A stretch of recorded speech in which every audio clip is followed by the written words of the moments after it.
ท่องบทขันธ์ทั้งห้าที่เรียกว่าขันธ์ห้าประกอบด้วยขันธ์ห้า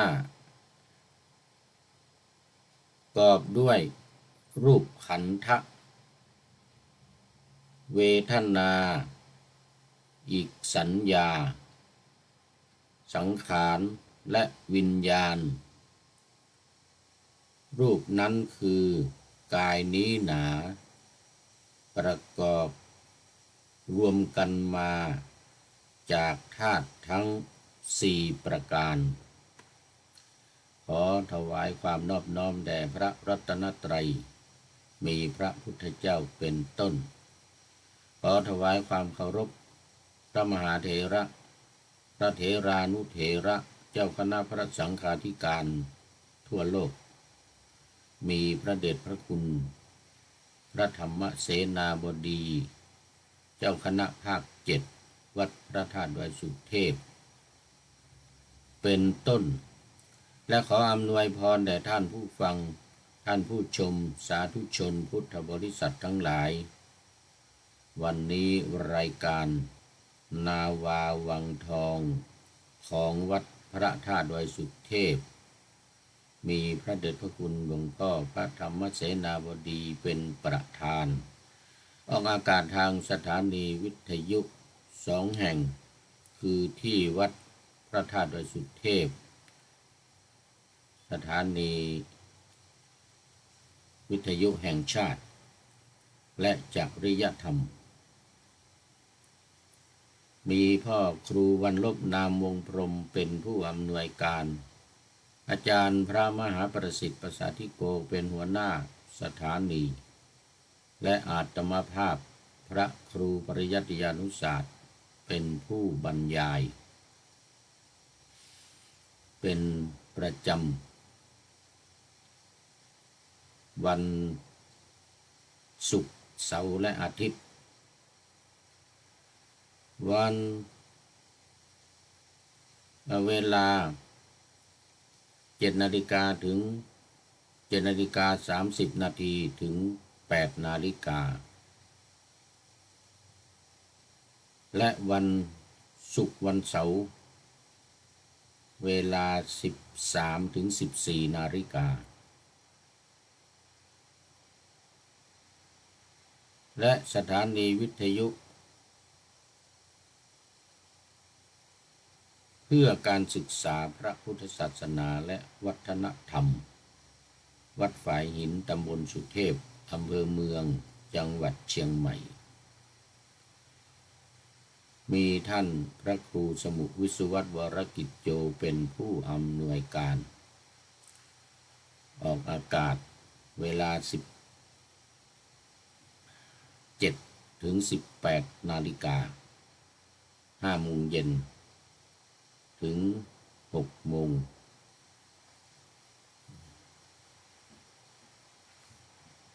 วันพุธเวลา14 ถึง 15 นาฬิกาบ่าย 2 โมงถึง 3 โมงเย็น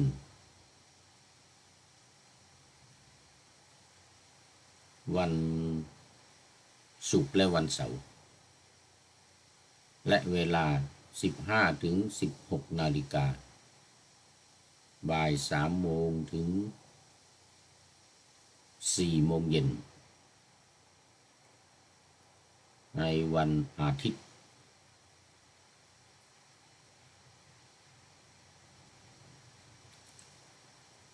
สำหรับวันนี้ก็เหมือนเดิมบันทึกเสียงล่วงหน้ามาจากวัดพระธาตุดอยสุเทพเยอรมัน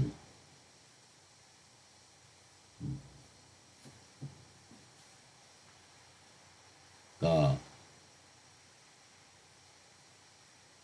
อันดับแรกนี่ก็ขอส่งกำลังใจไปช่วยอำนวยพรให้กับท่านอาจารย์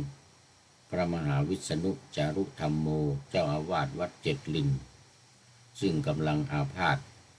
อยู่ที่โรงพยาบาลขณะนี้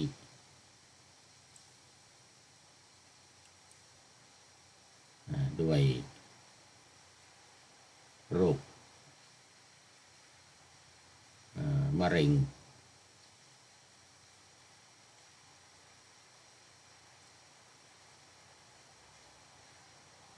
ระยะสุดท้าย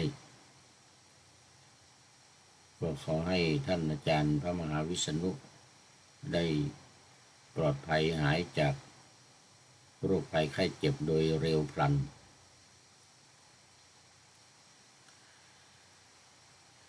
ด้วย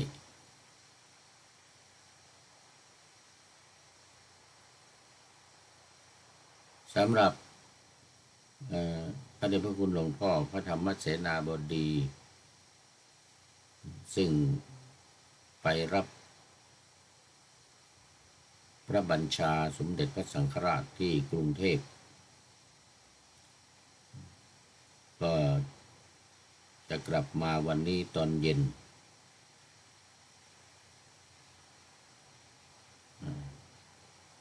เดี๋ยวประมาณ2 ทุ่มเสร็จแล้ววันพรุ่งนี้ก็จะมีพิธีต้อนรับพระบัญชาสมเด็จพระสังฆราชที่แต่งตั้งให้พระเดชพระคุณหลวงพ่อพระธรรมเสนาบดีเป็นเจ้าคณะภาค7ที่วัดพระสิงห์วรมหาวิหาร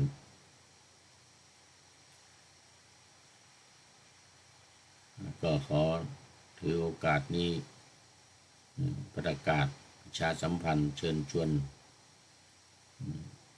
ญาติโยมทั้งหลายได้ไปร่วมกันต้อนรับพระบัญชาสมเด็จพระสังฆราชที่วัดพระสิงห์วรมหาวิหาร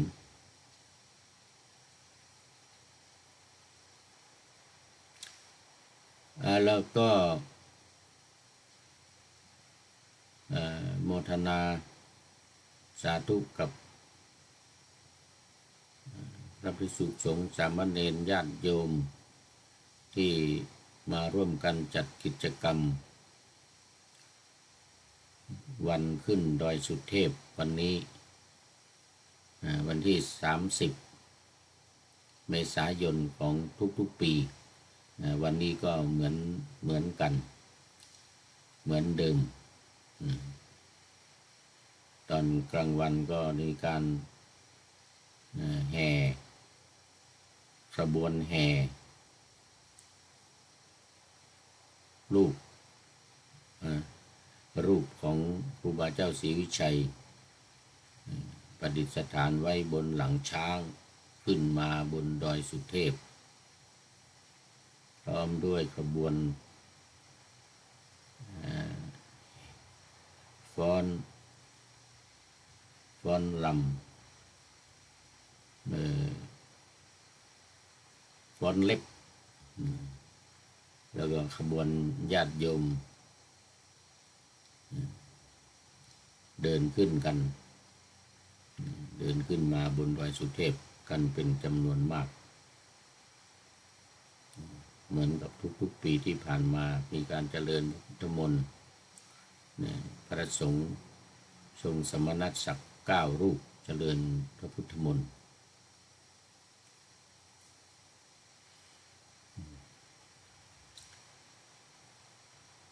โมทนาขอบคุณเป็นอย่างยิ่งแล้วก็ในว่าไปแล้ววันที่1 พฤษภาคมจัดพิธีต้อนรับพระบัญชาสมเด็จสังฆราชที่วัดพระสิงห์วรมหาวิหารเสร็จแล้ววันที่4ถึงวันที่10ก็เชิญชวนญาติโยมทุกท่านไปร่วมกันรับฟังพระธรรมเทศนาเนื่องในวันวิสาขบูชา7 วันที่4ถึงวันที่ เวลา 19 นาฬิกา 1 ทุ่มตรง ที่บนลานพระธาตุวัดดอยสุเทพ เหมือนกับทุกๆปีที่ผ่านมา แล้วก็ร่วมกันเฉลิมฉลองวันวิสาขบูชาในวันที่ 11 วันอาทิตย์ที่ 11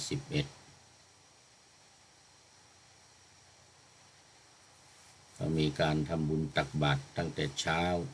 ตอนกลางวันก็มีเจริญพระพุทธมนต์โดยพระสงฆ์ทรงสมณศักดิ์จากที่ต่างๆวัดต่างๆในจังหวัดเชียงใหม่และกรุงเทพมหานครหลังจากนั้นอีก7 วันจนถึงเดือนแรม8 ค่ำเนี่ยเป็น8 วันก็จะมีการแสดงพระธรรมเทศนาทุกวันทุกตอนเย็น1 ทุ่มเหมือนกันเนื่องในวันอัฐมีบูชาคือวันพระราชทานเพลิงพระศพของพระบาทขององค์สมเด็จพระสัมมาสัมพุทธเจ้าในวันที่รู้สึกว่าจะเป็นวันที่17นะ17หรือ18แรม8 ค่ำก็เชิญชวนทุกท่านได้ไปร่วมกันในพิธีแสดงพระธรรมเทศนาเป็นทักษิณานุปทานถวายแด่องค์สมเด็จพระสัมมาสัมพุทธเจ้าเหมือนทุกปีที่ผ่านมาปีนี้ก็เหมือนเดียวกันคราวนี้ก็มาที่เยอรมันบ้างที่วัดพระธาตุดอยสุเทพเยอรมันก็จะได้มีการประชุมกันในวันที่2 พฤษภาคมนี้โดยจะมีท่านพระครูสมุกิตติพรเจ้าอาวาสวัดสันติวราราม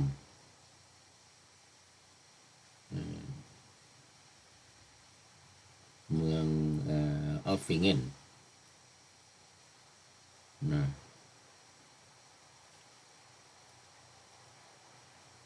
ตำบลออฟฟิงเกนอำเภอ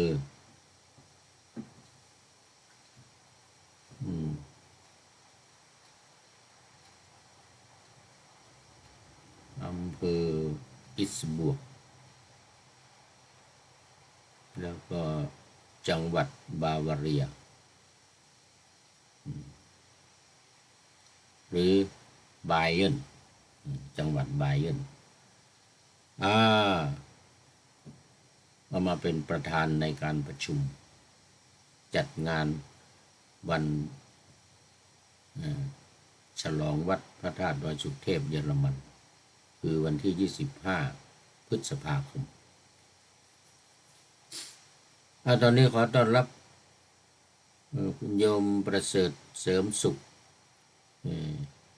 นมัสการครับเหมือนกันนะโอ้สาธุสาธุคุณโยมประเสริฐเสริมสุขจากกรุงเทพมหานครตอนนี้พระเดชพระคุณหลวงพ่อก็ไปรับตราตั้งไปรับพระบัญชาสมเด็จพระสังฆราชที่กรุงเทพโยมประเสริฐคงทราบแล้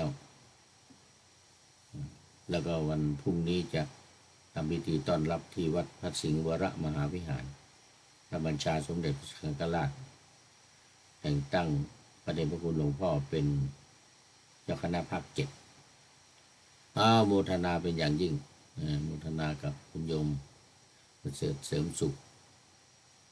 เป็นท่านแรกเข้ามาในรายการวันนี้เนี่ยสำหรับงานการฉลองวัดพระธาตุดอยสุเทพเยอรมันโอ้บอกคุณโยมเสร็จในวันที่25 พฤษภาคมที่จะถึงนี้เดือนหน้าไม่ทราบเลยครับเพิ่งกลับมาถึงกรุงเทพครับโอ้เพิ่งกลับมาจากกรุงมาถึงกรุงเทพคงไปทาง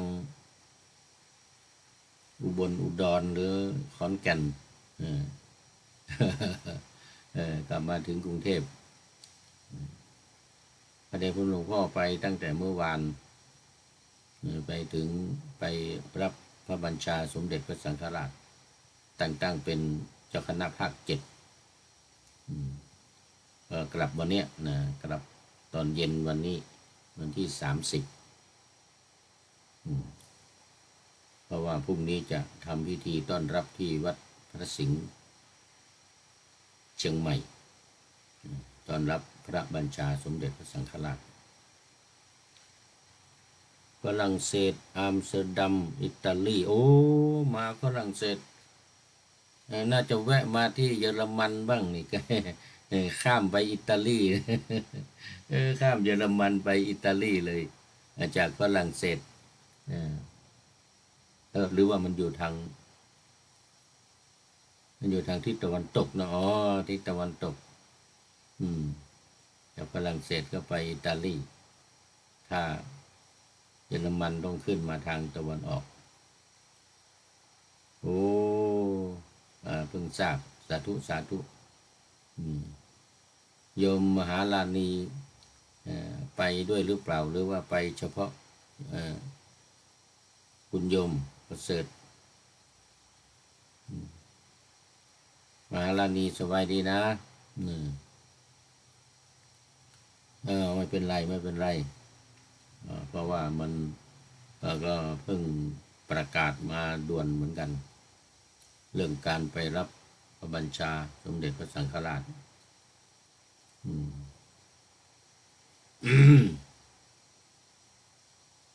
ไปด้วยกันครับโอ้สาธุสาธุมหาลานีไปด้วย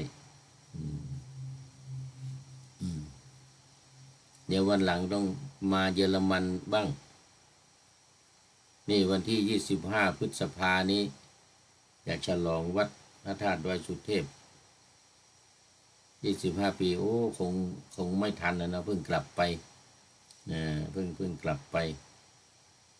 เดี๋ยวปีหน้า ปีหน้าค่อยมาเยอรมันบ้าง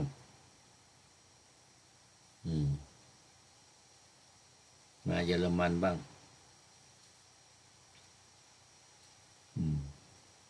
โอ้โมทนาเอาละตอนนี้ก็เข้ามาสู่เนื้อหาสาระของธรรมะในรายการนาวาวังทองซึ่งสืบเนื่องมาจากโครงการของสำนักพระราชวังโครงการปูทางสู่ธรรมนาวาวังก็มาธรรมนาวาวังนี้ก็มาจากดอยธรรมนาวา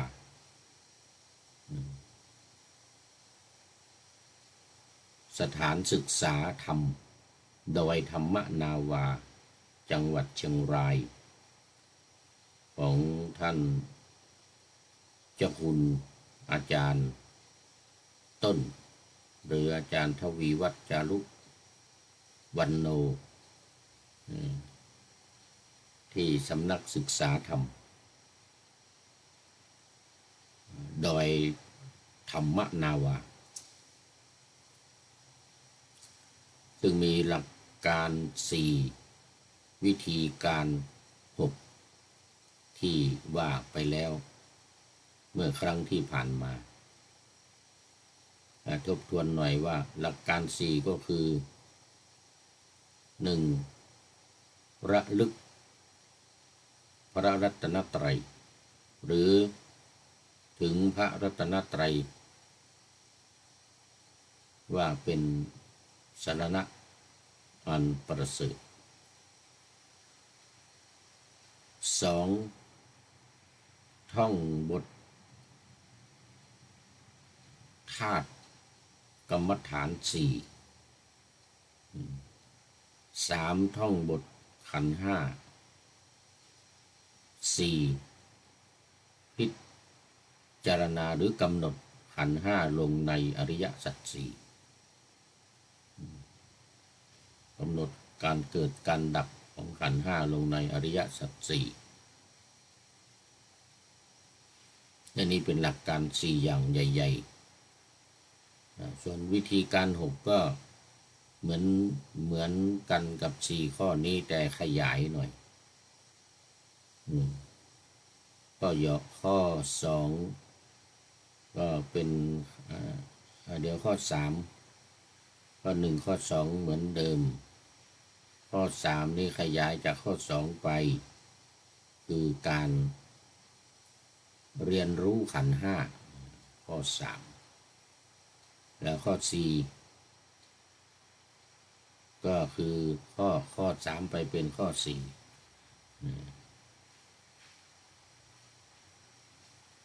เดี๋ยวข้อสองข้อสามนี่ขยายบทขันธ์ห้า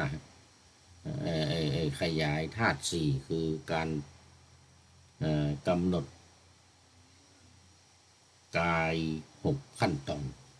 กำหนดกายหกขั้นตอนข้อสามข้อสี่ก็ท่องขันธ์ห้าทีนี้ข้อห้าขยายจากข้อขันธ์ห้าไปข้อสี่ไปก็คือเรียนรู้ขันธ์ห้าส่วนข้อหกข้อสุดท้ายก็เหมือนเดิมคือกำหนดขันธ์ห้าลงในธาตุสี่อริยสัจสี่ขออภัยขันธ์ห้าลงในอริยสัจสี่เป็นหกข้อนี้เป็นวิธีการเรียกว่าหลักการสี่วิธีการหกไม่มีอุดมการณ์เหมือนไม่ได้แยกอุดมการณ์เหมือนกับหลักการของพระพุทธเจ้าในวันมาฆบูชาโอวาทในโอวาทปาติโมกข์อันนั้นหลักการสามอุดมการณ์สี่วิธีการหกแล้วก็วันนี้มาในหัวข้อที่สอง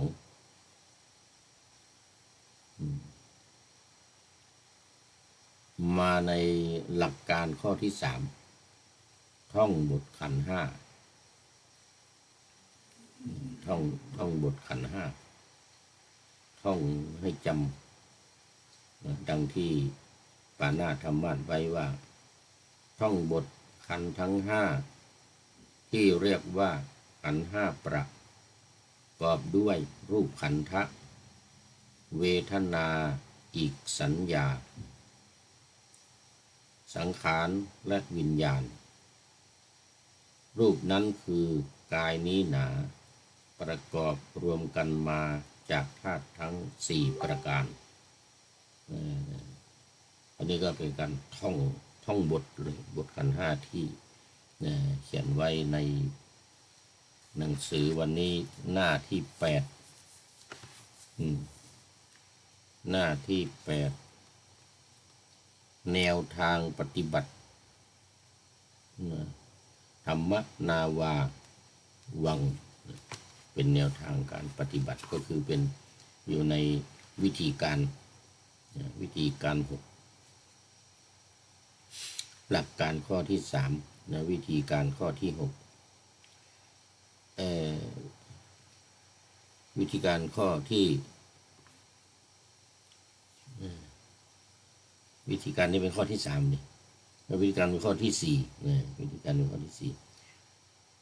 ท่องบทขันธ์ห้านี่ย้ำซ้ำจนจำขึ้นใจย้ำซ้ำจนจำขึ้นใจก็เริ่มตั้งแต่กายกับใจ แบ่งออกเป็น5 ส่วนเรียกว่าขันธ์ห้าประกอบด้วย 1. รูปประขันธ์ 2. เวทนาขันธ์ 3. สัญญาขันธ์ 4. สังขารขันธ์ และ 5. วิญญาณขันธ์ท่องอย่างนี้เลยท่องอย่างนี้เลยวิญญาณขันธ์เพราะว่าสำนักศึกษาธรรมโดยธรรมนาวานี่จะมีแนวทางการปฏิบัติที่ไม่แปลกแหวกแนวจากครูบาอาจารย์สมัยโบราณตอนนี้ขอต้อนรับเนนน้อยสังเหลือไว้สาครับหลวงปู่ครับโอ้โหสาธุขอบคุณครับอากาศร้อนนิดหน่อยครับ28 องศา28 องศาว่านิดหน่อยที่เยอรมันนี่ก็18นี่ก็โอ้โหร้อนสูงสุดแล้วมีเมื่อวันซืนวันเดียวขึ้นมา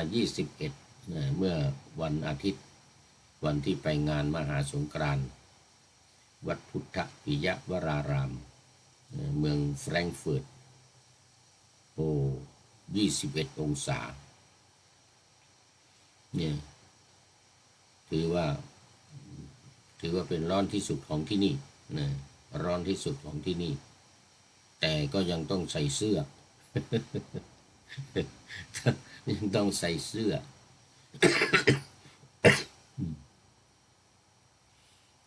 อากาศถึงแม้อุณหภูมิสูงแต่ว่ามันหนาวเย็น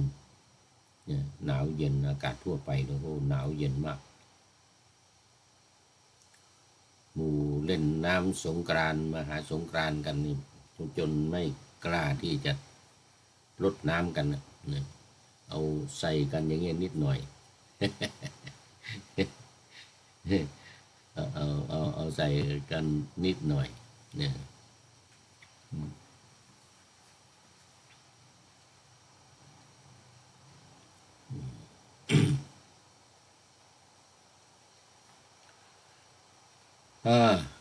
ทีนี้ก็มาดูว่า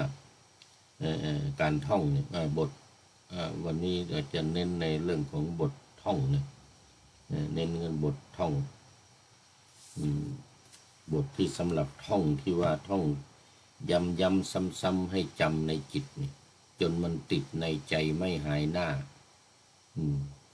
นอนนั่งยืนเดินจำทุกเวลาตั้งแต่ตื่นขึ้นมาถึงหลับไป คือที่ว่าแปลกกว่าสำนักอื่นในประเทศไทยแปลกกว่าของสำนักครูบาอาจารย์ที่ผ่านมาไม่ว่าจะเป็นครูบาเจ้าศรีวิชัยครูบาน้ำบ่อหลวงครูบาพระบาทตักผ้าพระบาทห้วยต้มอะไรก็ตามครูบาหรือทางฝ่ายหลวงปู่มั่นหลวงปู่ฟั่นหลวงปู่ขาวหลวงพ่อที่อำเภอพร้าวดอยแม่ปัง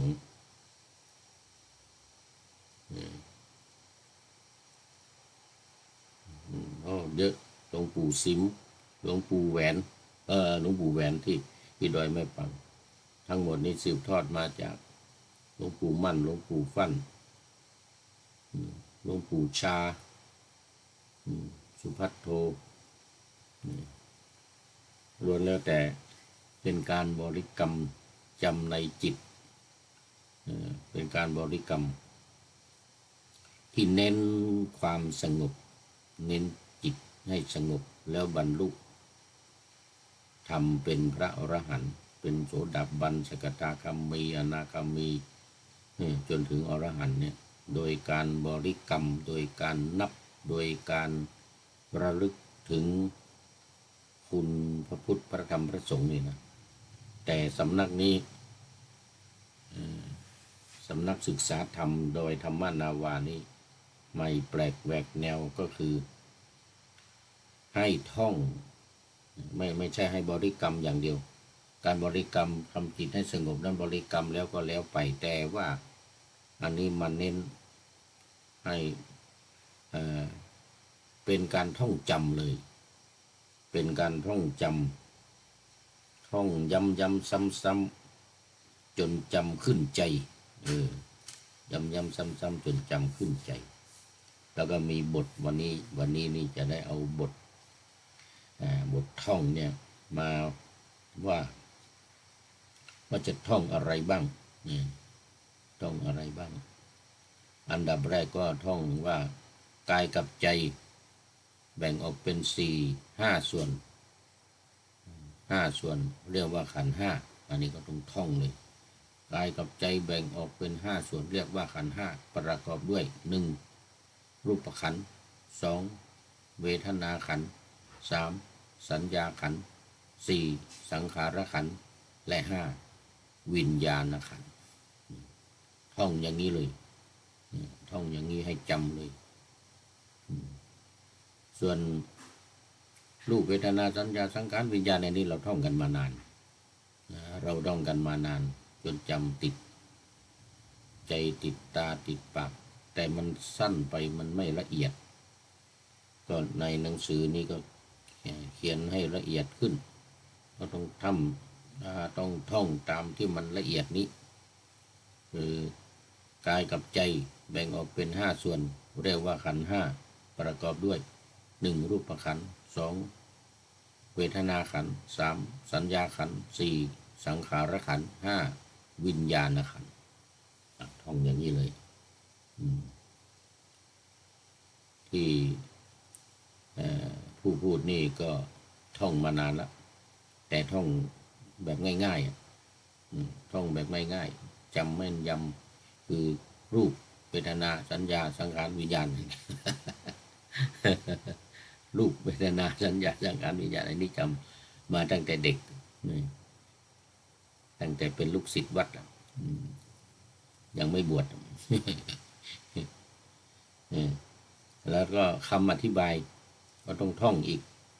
ถือว่าเป็นบทขันธ์ห้าก็คือธาตุสี่คือดินน้ำไฟลมประกอบรวมกันเป็นกายนี้เรียกว่ารูปนี่ก็ต้องท่องธาตุสี่คือดินน้ำไฟลมประกอบรวมกันเรียกว่ากายนี้ประกอบกันเป็นกายนี้เรียกว่ารูปอย่างนี้ก็ต้องท่องต้องท่องเป็นกายนี้สามเณรน้อยสังเหลือเน้นน้อยอากาศจะร้อนยังไงก็ต้องท่องเด้อ ท่องแบบโบราณเราก็ได้ดินน้ำลมไฟนี่นะดินน้ำลมไฟร่างกายนี้ก็คือดินน้ำลมไฟก็ที่เราจำกันแม่นยำก็คือดินน้ำไฟลม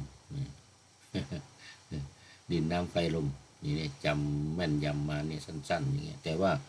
ในข้อความนี้ว่าต้องมีคำอธิบายไปในตัวธาตุสี่คือดินน้ำไฟลมประกอบรวมกันเป็นกายนี้เรียกว่ารูปอันนี้ก็ต้องท่องตามนี้เลยให้จำซ้ำๆให้แม่นยำไม่เน้นการไปบริกรรมในใจให้ใจสงบไม่เอาแบบสมถกรรมฐานนี่ไม่เอาวิปัสสนานี่แหละแต่ว่าถึงจะไม่เรียกวิปัสสนามันก็คือวิปัสสนาคือการพิจารณาท่องให้จำแล้วพิจารณาให้เข้าใจพิจารณาให้เข้าใจจนมันขึ้นใจจนใจยอมรับสภาพของอารมณ์ที่เป็นสุขคือสบายกายสบายใจหรืออารมณ์ที่เป็นทุกข์คือไม่สบายกายไม่สบายใจหรืออารมณ์เฉยๆคือไม่ทุกข์ไม่สุขเรียกว่าเวทนาอันนี้เราไม่เคยท่องแต่เราท่องว่าแต่ที่ผ่านมาเนี่ยเราท่องว่า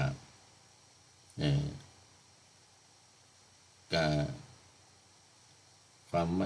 วามสบายกายสบายใจคือสุขและโสมนัส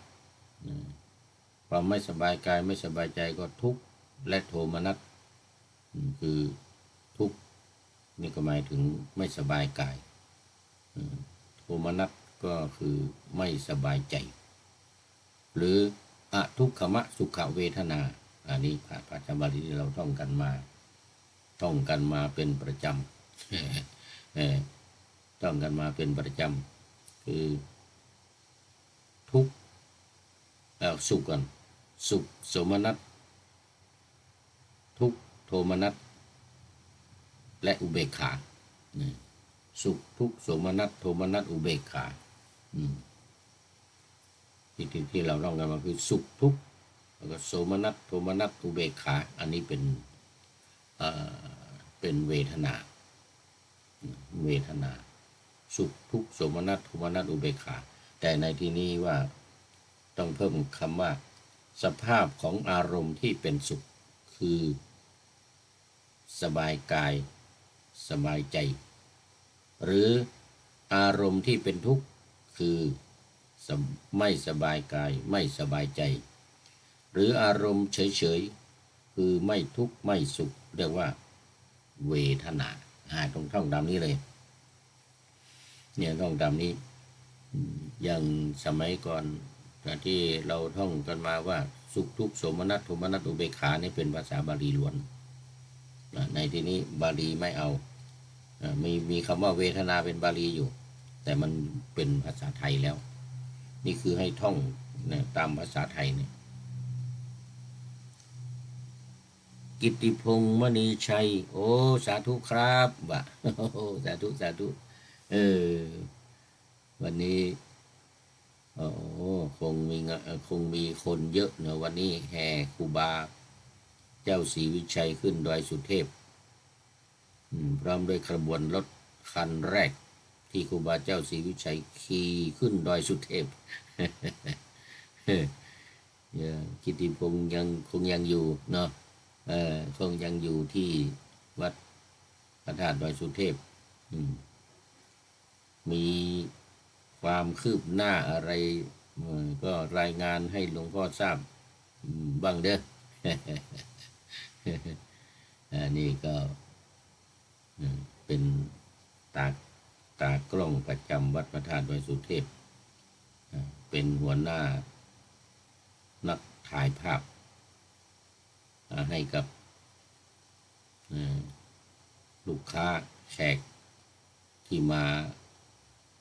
นมัสการพระบรมธาตุดอยสุเทพโอ้โมทนาเป็นอย่างยิ่งโมทนาสำหรับข้อความต่อไปก็สัญญานะที่เราจำกันก็คือสัญญาสังขารวิญญาณคราวนี้ความจำได้การหมายรู้คือจำรูปจำเสียงจำกลิ่นจำรสจำการสัมผัสจำอารมณ์ที่เกิดกับใจได้เรียกว่าสัญญามันเป็นคำอธิบายต้องท่องคำอธิบายนี้ให้จำติดหูติดตาติดใจจนใจยอมรับความจำได้การหมายรู้คือจำรูปจำเสียงจำกลิ่นจำรสจำการสัมผัสจำอารมณ์ที่เกิดขึ้นกับใจได้เรียกว่าสัญญาไอ้ที่เราท่องกันมาสมัยโบราณตั้งแต่เด็กมานี่ก็คือว่าเราก็ท่องว่า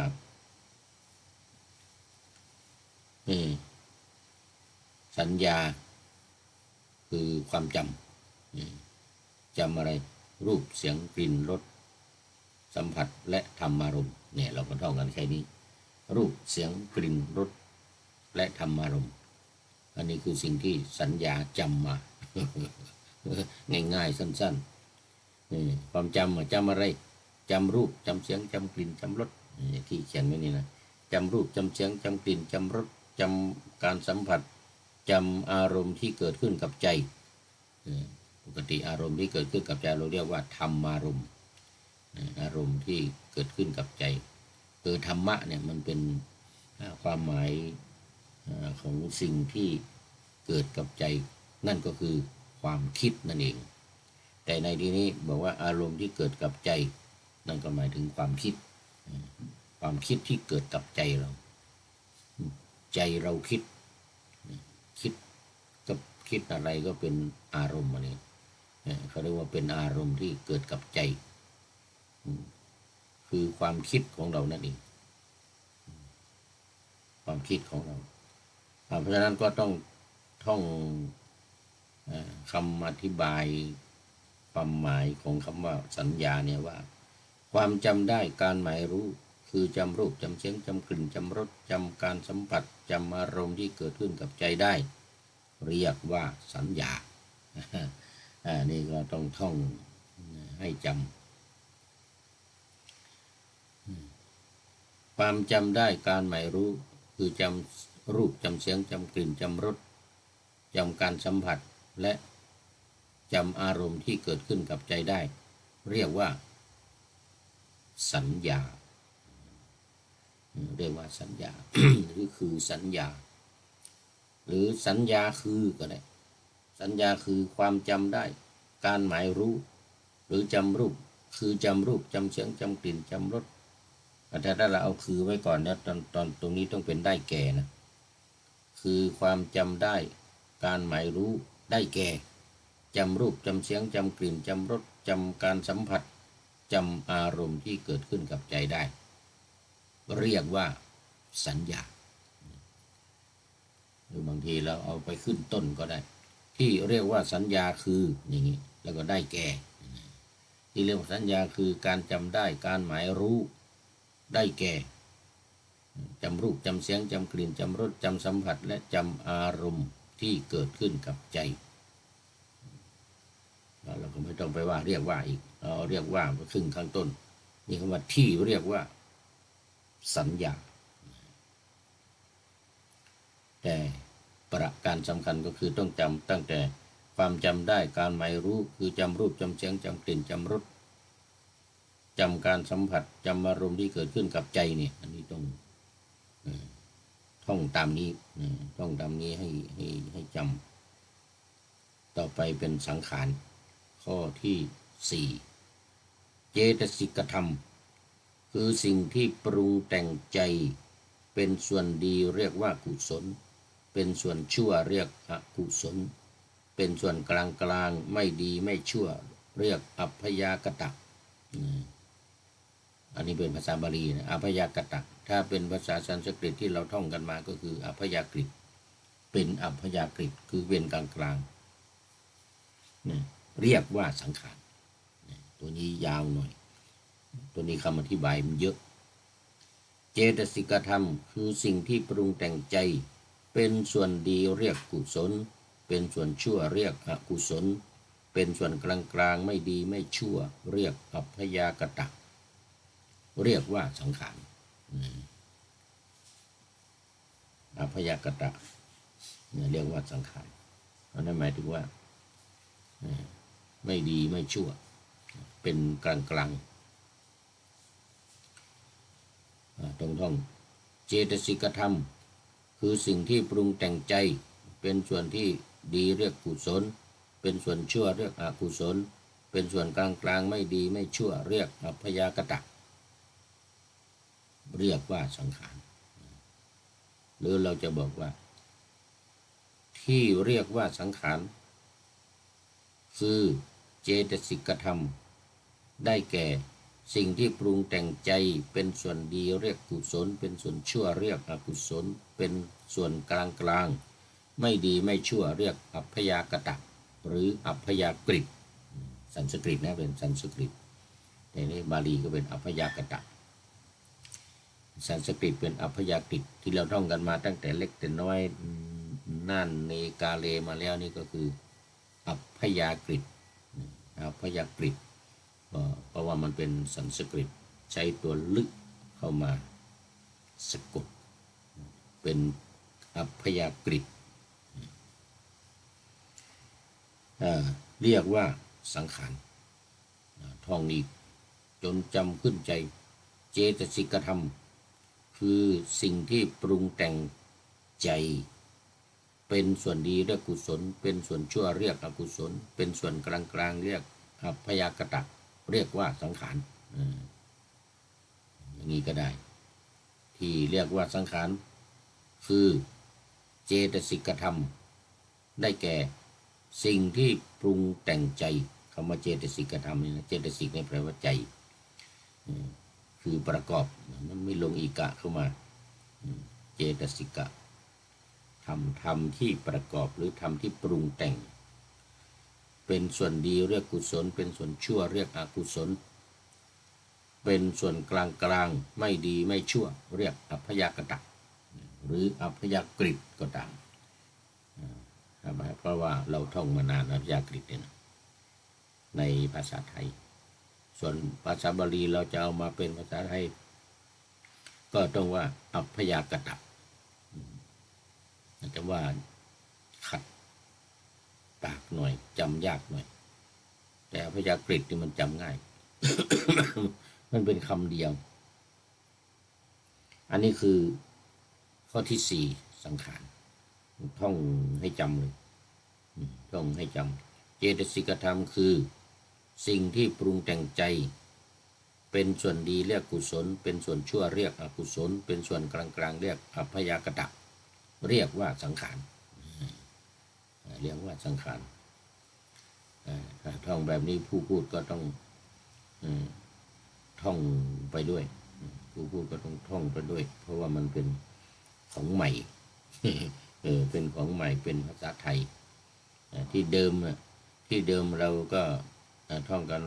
กันมาว่ากุศลธรรมะอกุศลธรรมะอัพยากตาธรรมะอันนี้คือเป็นภาษาบาลีล้วนๆกุศลธรรมะอกุศลธรรมะอัพยากตาธรรมะต่อไปก็มันก็จะขยายไปเป็น7ใช่ไหมกัตตเมธรรมะกุศลาอย่างนี้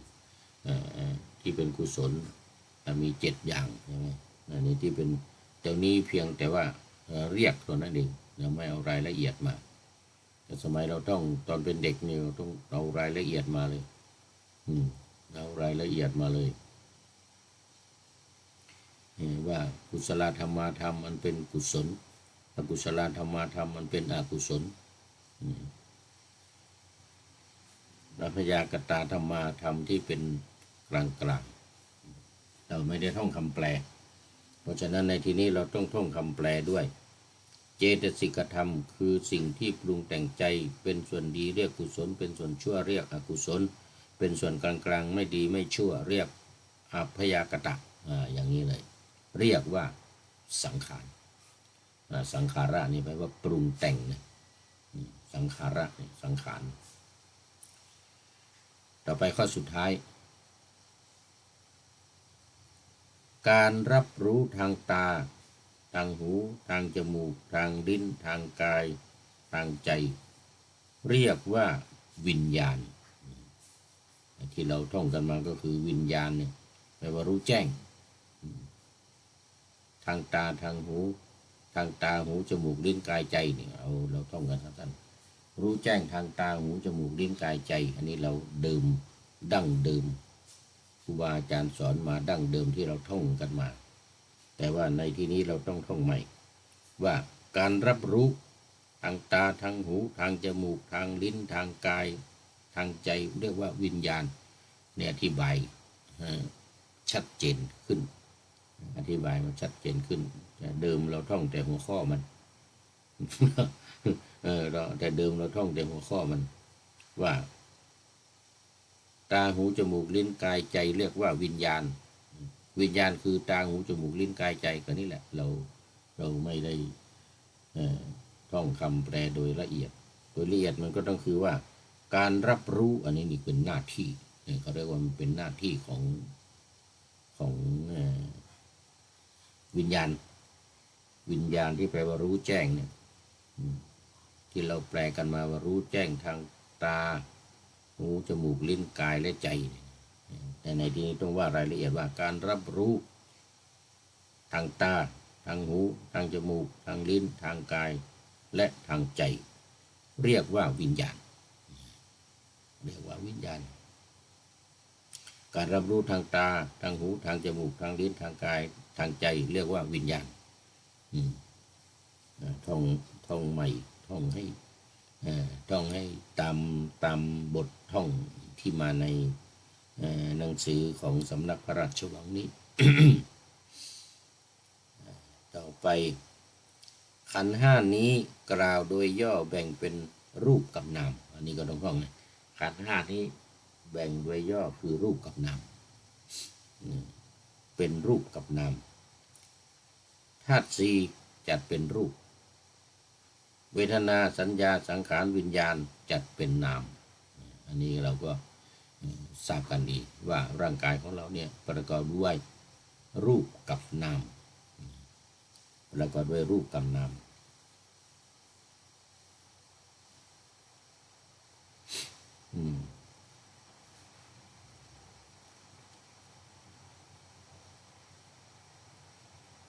บทขันธ์ห้า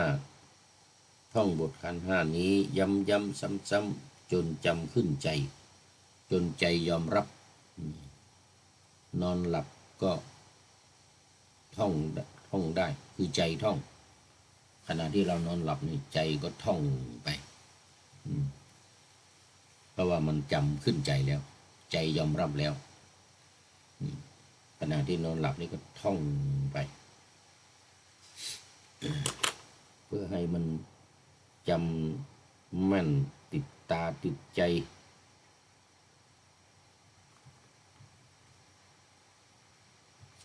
ให้จำแม่นติดตาติดใจ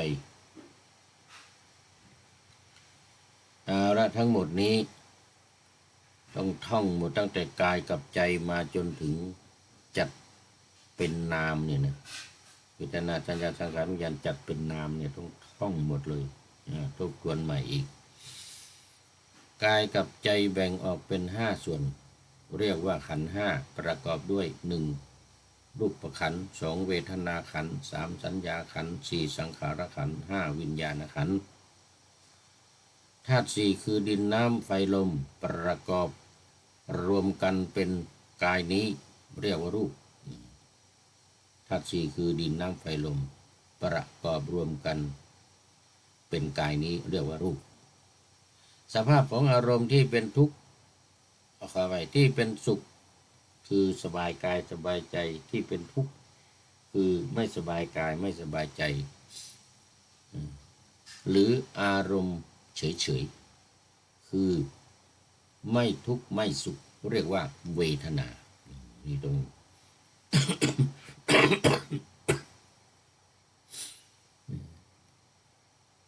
เนื่องจากว่าเราจำกันมาแบบง่ายๆอันนี้ต้องจำคำอธิบายด้วยเพื่อให้มันชัดเจนมันเข้าใจชัดเจนสภาพของอารมณ์ที่เป็นสุขคือสบายกายสบายใจหรือที่เป็นทุกข์คือไม่สบายกายไม่สบายใจเรียกว่า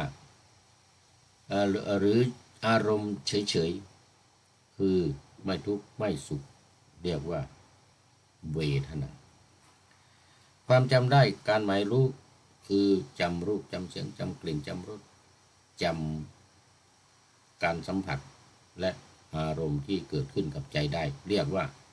สัญญาเจตสิกธรรมคือสิ่งที่ปรุงแต่งใจ